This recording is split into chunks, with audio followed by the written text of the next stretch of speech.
Hi, I'm Jessica Salaji, publisher of thegeorgiavirtue.com. We're so excited to offer a compilation of videos this election season.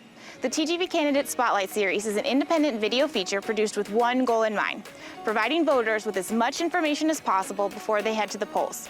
There's no agenda, we don't make endorsements, and we aren't beholden to any giant media corporation.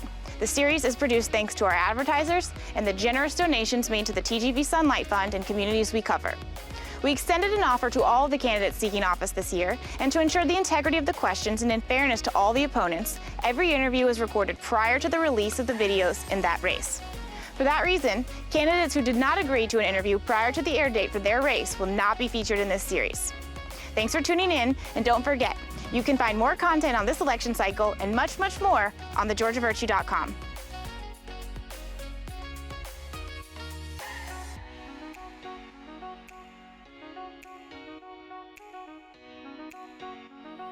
Today we're sitting down with Jennifer Mock, who is a candidate for Bulloch County Board of Education in District 3. So thank you so much for joining us.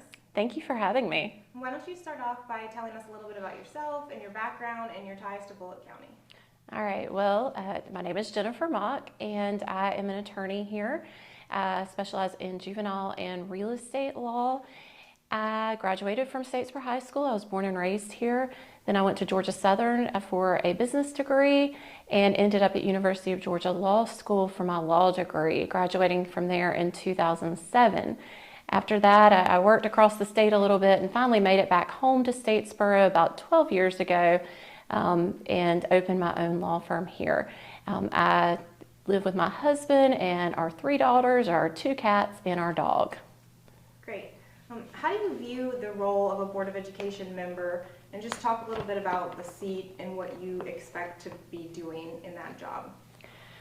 Yeah, so I think Board of Education is a very unique role as far as it being elected position, because one of the main groups of people you serve are actually the children who don't actually vote.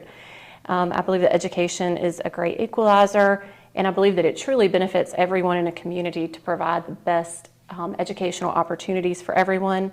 Of course, that has to be balanced with a commitment to thoughtfully and efficient use of the financial resources. Great. Why are you running for the office, and why now? I have always enjoyed working with children and education. I actually am very active in our juvenile court here in Bulloch County and some of the surrounding counties. My mother has been an educator for over 50 years. She still has not retired yet. And I have lots of family and friends that are in education. I would just love the opportunity to serve the community as well as students, teachers, coaches, and all the personnel that make up our school system. How do you view the ideal relationship between the superintendent and the elected board? Because the board members are the ones that are accountable to the public, but the superintendent is in charge of day-to-day operations. So how do you best see that partnership in both entities? I think the relationship has to be characterized by collaboration, a mutual respect for each other, as well as effective communication. Additionally, I think there has to be shared goals. There has to be support and accountability between both ends to make sure it works well, and just a respect for the role in general that each party plays. And as it pertains to the overall return investment, of course, taxes have been a huge thing both at the county level and for the Board of Education. They've had to increase them. People are upset, but it costs money to educate children. So as it goes for the return on investment, do you think we're getting what we are paying in on the taxes as it pertains to the Board of Education? Or how is the return on investment in that sense?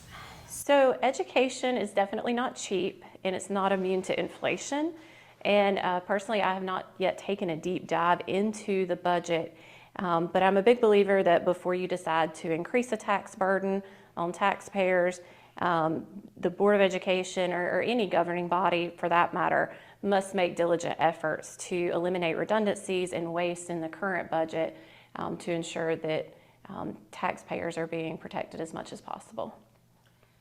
I know you said you haven't taken a deep dive into the budget, but are there things that from an outsider's view you would like to maybe consider spending more money on or redirecting resources to kind of amplify a program or an initiative? I don't have any particular initiatives or things that I think we need to throw more money on or not. Again, haven't done the deep dive. I have noticed, and of course, there's no research to back this up. This is Jennifer's perception of things, but that sometimes the districts in our state that have the highest taxes don't necessarily have the best education. You just can't throw money at something and expect it to work. It has to be extremely thoughtful and strategic spending. And I also believe that it is important to try to find ways to save and other sources of funds before we start talking about spending other money. What do you think as a Board of Education or a member of Board of Education you can do to support teachers? As I said, I have so many friends and family that do work as teachers and in the education system, in the school system.